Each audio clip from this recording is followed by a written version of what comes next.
Serena Williams didn't always feel strong. There were moments she felt low, quiet, like she was disappearing. And if you've ever felt that, if you winning outside but losing inside, this video is for you. The internet loves the highlight reel, the trophies, the roar, the unstoppable edit. We celebrate the victories that everyone can see, the moments of explosive power and undeniable dominance. But real strength is rarely loud. Real strength is what happens in private, behind closed doors, when nobody is clapping and the cameras are off. It's the decision you make when the world isn't watching, the choice to stay when every part of you wants to walk away.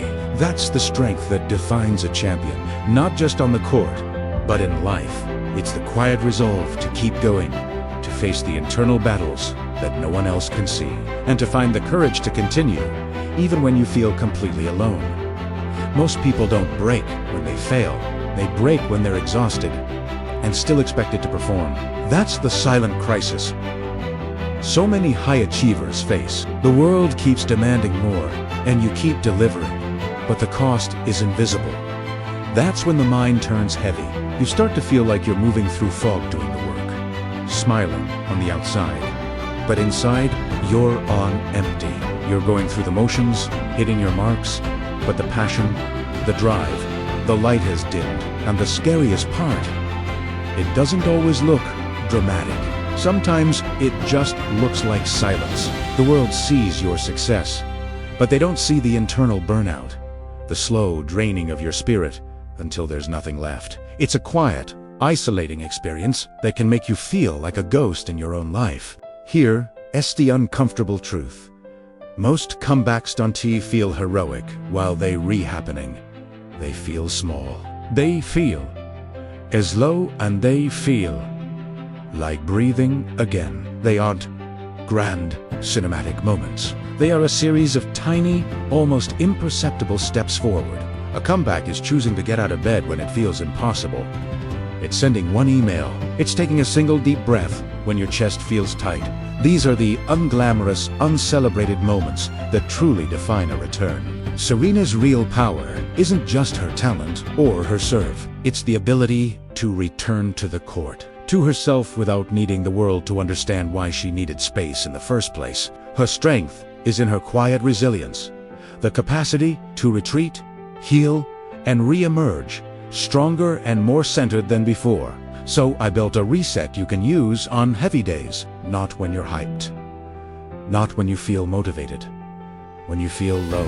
This is a practical, immediate tool for when the weight feels unbearable. Step 1. Say it out loud.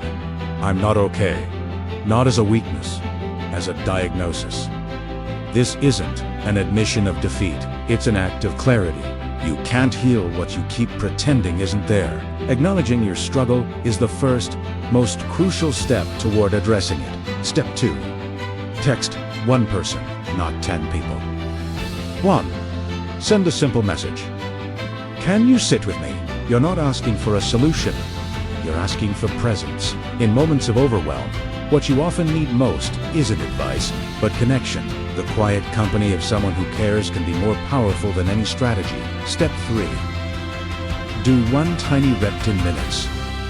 Walk, stretch, journal, shower. Write one paragraph. The action itself is less important than the intention behind it. 10 minutes is your way of saying, I'm still here. It's a small, tangible act that proves to yourself that you haven't given up, that you are still capable of taking a step forward. Here's why this works. When you're stuck, your brain stops trusting you. It's heard your promises before. It's heard you say, tomorrow I'll be better, or I'll start that big project next week. Over time, those unfulfilled promises erode your self-belief, creating a cycle of doubt and inaction. Your brain becomes skeptical of your own intentions, but it trusts proof. Not big proof, small proof. Repeated. Your brain doesn't need a monumental achievement to start believing in you again. It needs consistent, tangible evidence that you are capable of following through. One tiny rep is evidence. It's a small, manageable promise that you can keep.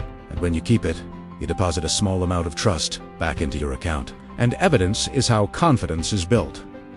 Confidence isn't a feeling. It's receipts. It's the accumulation of small, kept promises that prove you are reliable, capable, and resilient. Now, let's turn that reset into a 7-day comeback system. The goal isn't to become unstoppable in a week.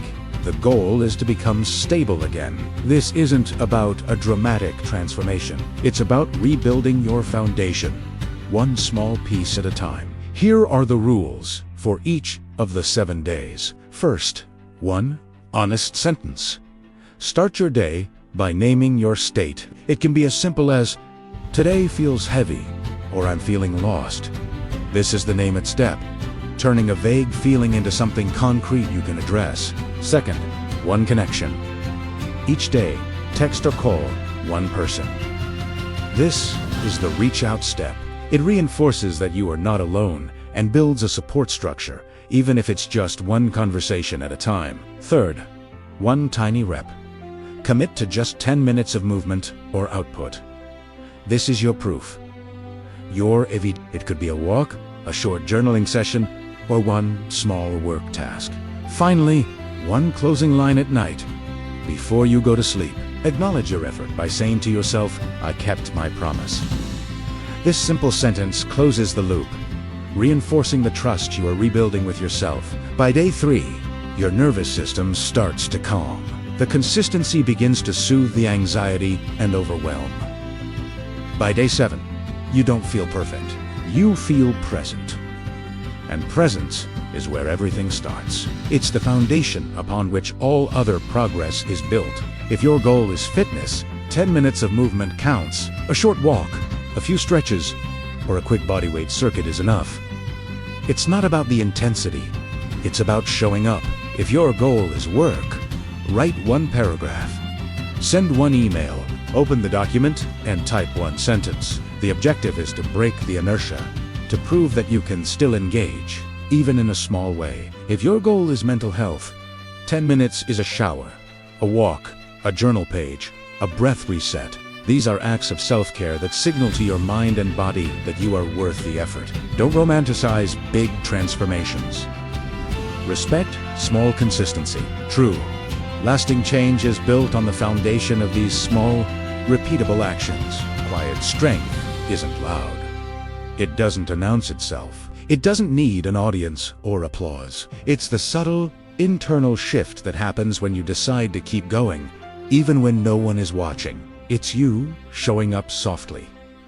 Until you feel like you again, it's the gentle, persistent effort to reconnect with yourself, to find your footing after a fall. And if today all you can do is survive, that counts. Survival is a victory in itself, a testament to your resilience and a promise of the comeback that is quietly taking shape within you. Comment back, and I'll send the 7-day comeback checklist. And if you want more systems like this, follow better. Next video, how to rebuild discipline without burnout. You're not behind. You're rebuilding.